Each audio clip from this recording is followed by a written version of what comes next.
Le journal avec Cheikh Tidiane Diao. 4 députés de Yewwi Askan Wi arrêtés hier pour avoir voulu lever le blocus chez Ousmane Sonko. Il s'agit de Cheikh Thioro Mbacké, Alphonse Mané, Sambo, Samba Dang et Bakary Diédhiou. La coalition Yewwi Askan Wi qualifie ces arrestations de violentes et qui violent outrageusement à l'article 61 de la Constitution et le règlement intérieur de l'Assemblée nationale qui assure aux députés une immunité parlementaire et a interdit l'arrestation d'un député pendant les sessions de l'Assemblée nationale. Justement, rappelons que les députés de l'Assemblée nationale sont convoqués tout à l'heure à partir de 10h en séance plénière ce lundi à 10h à propos d'un débat d'orientation budgétaire. Il s'agit de la clôture même de la session. Il y avait, Nata, justement de la tension à la cité Gorgui. Alors, on parle des quelques personnes qui étaient présentes sur place et qui n'ont pu atteindre leur objectif, c'est-à-dire lever le blocus chez le leader du parti Pastef. Et il y avait de la tension et des leaders de la coalition sur les lieux ont vite été dispersés par les forces de l'ordre à coups de grenades lacrymogènes. Le film de cet après-midi mouvementé avec nos reporters Habib Faye et Ababacar Kamara. À la cité Gorgui, la tension est palpable. Difficile d'entrer dans le quartier où réside Ousmane Sonko. Partout, des barricades à quelques centaines de mètres de groupuscules sont formés. Ces jeunes sont venus s'indigner de la situation, mais se heurtent au gaz lacrymogène tiré par les forces de l'ordre.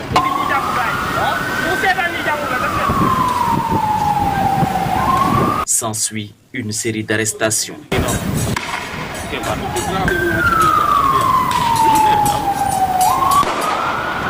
Le mot d'ordre lancé semble être ignoré par les manifestants. Vous pouvez qualifier ça de cachette, mais en tout cas, moi je circule avec mon véhicule, j'ai vu certains qui sont là.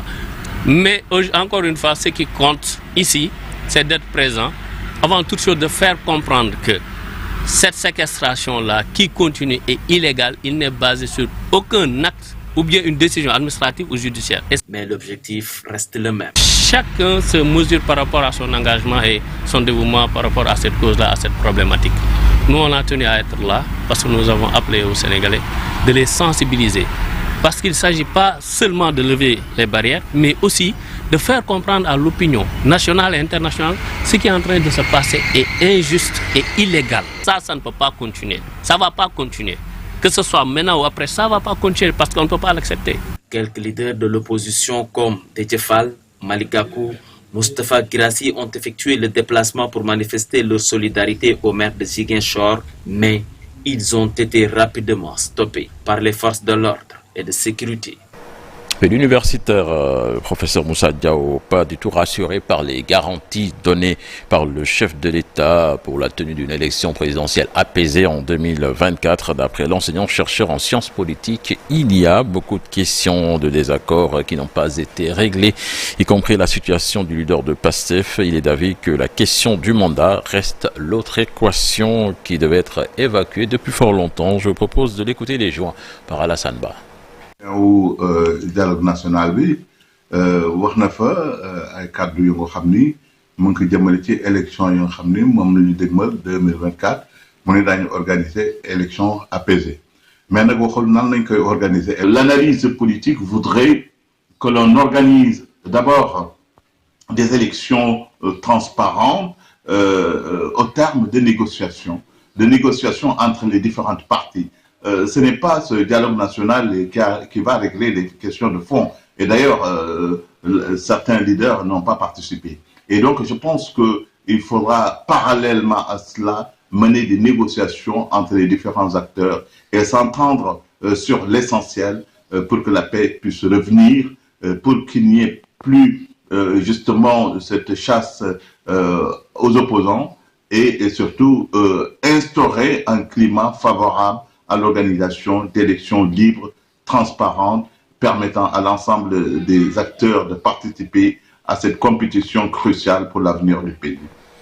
Parlons de la Tabaski, c'est dans 48 heures ou 72 heures aussi, vous voulez, le nombre d'importations de moutons a connu une forte baisse à Kédougou de 19 400 moutons. À la même période de l'année dernière, le nombre est passé à 13 000, soit une baisse de plus de 6 000 têtes. La production locale est passée par là. Malgré tout, le prix du mouton reste encore élevé, ce qui pousse les nombreux chefs de famille à opter pour la préférence locale, la race Ndama, qui coûte moins cher selon nos correspondants sur place, Ibrahima Diabahaté et Badara Diaby.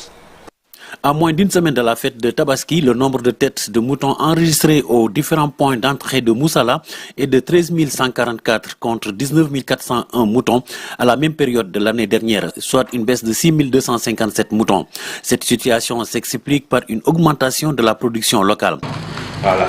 Malgré cette baisse aussi, nous constatons qu'au niveau des points de vente, vraiment, il n'y a pas de manquement de moutons pour le moment. Les points de vente sont remplis de moutons.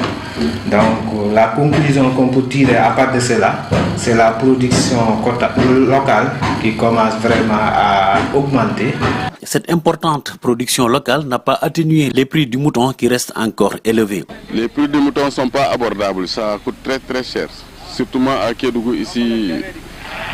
Les moutons coûtent très cher, vraiment. On entend que 200 000, 180 000. Du côté des vendeurs de moutons, les prix varient en fonction de la valeur de l'animal. Merci, il y a suffisamment de petits ruminants. Toutes les variétés sont là et les prix démarrent de 80 000 jusqu'à plus de 150 000. Chacun déjà peut trouver son compte dans cette situation au niveau du Daral. Pour l'heure, les clients se font encore désirer au niveau des différents points de vente. Les quelques rares chefs de famille rencontrés optent pour la préférence locale qui coûte encore beaucoup moins cher. Et puis le Premier ministre, actuel ministre de l'élevage en même temps, retenez-le, fera quelques tours, une tournée plutôt dans des points de vente pour voir l'état de la situation sur la vente des moutons à quelques jours de la fête de Tabaski sur Nonata.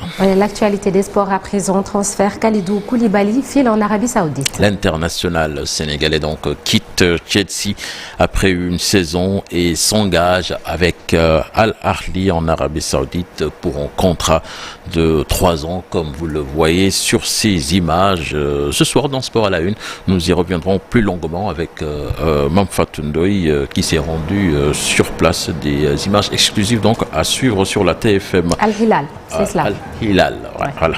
On avait pu retenir également que l'international sénégalais Nicolas Jackson, lui, va s'engager avec Chelsea la saison prochaine, auteur d'une très belle saison avec Villarreal. L'ancien du Casa Sport va signer donc chez les Blues pour un montant de 35 millions d'euros. Sa clause libératoire, soit 22,9 milliards de francs CFA. Ça en fait des milliards, cher Tidjane. Absolument. Merci, à tout à l'heure pour la version Wolof de l'actualité nationale. Ce 26 juin.